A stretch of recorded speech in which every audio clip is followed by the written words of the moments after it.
Good morning mga katoto at mga inday. Ako ay nag-solo road trip sa mga daan kasama ng aking motorsiklo para subukan ang mga bagong karanasan at mga pagkakataon na makilala ang aking sarili.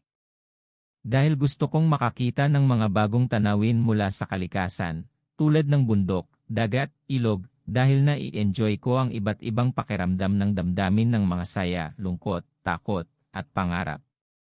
At natutunan ko rin ang iba't ibang aral ng mga pagpapahalaga, pagpakumbaba, at pagmamahal.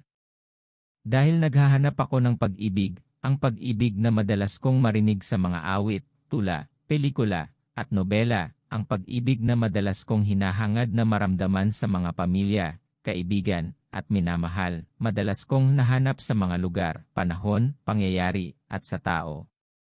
Dahil ito ang aking kailangan na lakas sa mga pagsubok, problema,